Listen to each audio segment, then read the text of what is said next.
cœur de te parler des belles énergies de transformation à l'œuvre en ce moment. C'est vraiment toi en fait, ou des personnages créés pour plaire, pour te sentir aimé, pour entrer dans une norme, dans un cadre.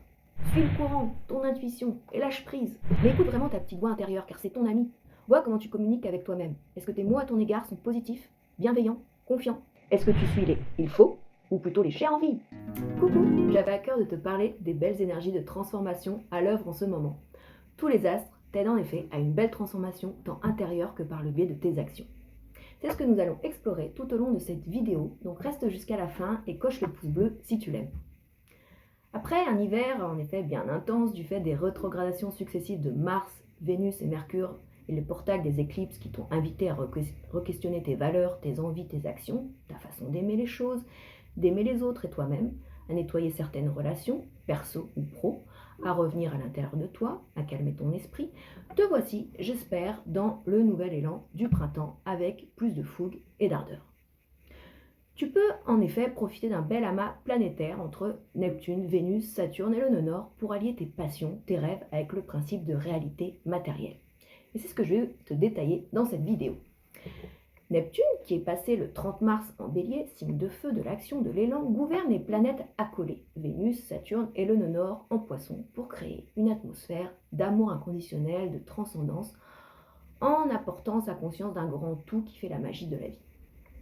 Neptune, jusqu'alors en Poisson, te faisait peut-être trop facilement fuir la réalité, te laisser dans tes rêves, dans ton imagination débordante, ou dans des expériences parallèles moins ancrées. Mais là, j'ai envie de te dire, tes rêves peuvent devenir tangibles, concrets, grâce à cette belle conjonction de planètes. Saturne assoit une structure, t'apporte rigueur et discipline pour matérialiser ta réalité. Archétype du père, de l'autorité, tu peux soit la puiser en toi-même, soit bénéficier en ce moment de l'aide de pères, au sens large du terme, ton père, un aïeul, une institution, un mentor, tout ce qui fait office d'autorité pour toi. Vénus te parle de la valeur que tu donnes aux choses, que tu te donnes à toi-même. Quel est ton rapport à l'argent, à la beauté, au plaisir? Associée à Saturne et au nœud nord qui symbolise le dharma, ce vers quoi tu dois tendre dans ta vie, elle t'enjoint à manifester tes envies, à revoir ce qui a de la valeur pour toi. Comment tu partages ta valeur dans ton quotidien, ou symboliquement. Est-ce que tu émanes cette énergie de plaisir de vie? T'autorises-tu les plaisirs? Car avec Saturne dans ce groupe de planètes, tu peux t'infliger trop grande autorité, une ascèse. Bien que le soleil en taureau jusqu'au 21 mai t'invite à aller vers les plaisirs terrestres, en bien mangeant, en te connectant à la nature, en achetant des choses qui te sécurisent. Vénus qui gouverne ce signe du taureau, c'est l'amour aussi. Donc peut-être que la femme ou l'homme de tes rêves va ainsi se manifester si ce n'est déjà fait. Mais après avoir dépassé le triple carré Soleil, Mars, Pluton en lien avec l'énergie masculine dont je vous parle juste après. Ou peut-être que Saturne, qui est le principe de réalité, t'apporte plus de clairvoyance sur une relation qui n'était peut-être que chimérique ou trop idéalisée, du fait de cette conjonction Vénus-Neptune. Vénus, conjointe aussi à Saturne, te fait durant cette période aimer les choses anciennes, comme l'art séculaire par exemple, ou des bâtiments historiques, tout ce qui allie la beauté au passé, ou peut-être, mesdames, une attirance pour des hommes âgés. Quant à la conjonction Vénus-Neptune, mais aussi avec Saturne et le nœud nord en Poisson, tu ressens peut-être un plus grand appel vers tout ce qui fait marcher ton imagination, vers plus de spiritualité, des envies de retraite méditative, des appels vers des lieux avec de l'eau, des sports aquatiques, un besoin de vivre des expériences qui ont du sens ou de plus servir les autres et la planète. Le nœud nord, qui est passé en Poisson depuis le 12 janvier, te propose déjà cela, en tout cas, et ce jusqu'en juillet 2026.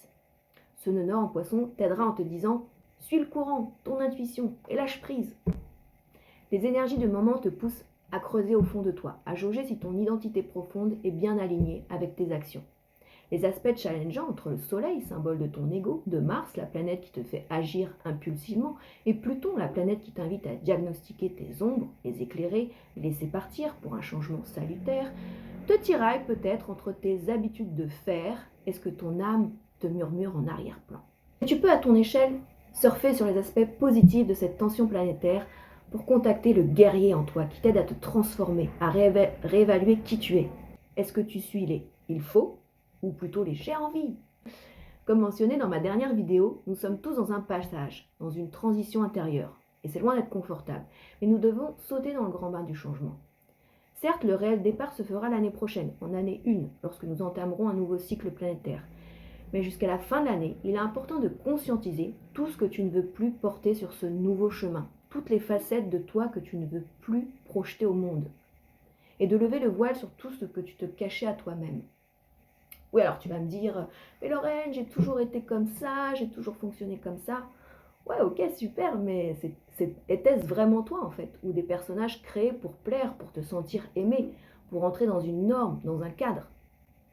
Uranus, la planète des changements soudains, de la marginalité, en bel aspect avec tout l'amas planétaire dont je t'ai parlé au début, est là pour te dire, le changement, c'est maintenant en affirmant ta propre essence, ta propre individualité. Trouver ta liberté intérieure unique en dehors du moule commun. Te reconnecter à ce que tu es venu partager sur Terre ne passe pas forcément par ton travail, mais il est important que tu recontactes ta lumière que tu as à offrir. Cela peut être ta joie de vivre, ton humour, ta douceur, ta générosité, ta capacité d'aimer, qui sont des cadeaux essentiels. Le changement n'est donc pas forcément d'ordre matériel par rapport à ton lieu de vie, à ton travail, mais peut-être plus intérieur sur ton état d'esprit, sur les liens inconscients que tu entretiens avec certaines personnes, sur tes schémas de pensée étriqués. Les masques et personnages que tu t'es créés dans ton passé étaient utiles, car ils t'ont sûrement sécurisé et ont permis de cheminer au même titre.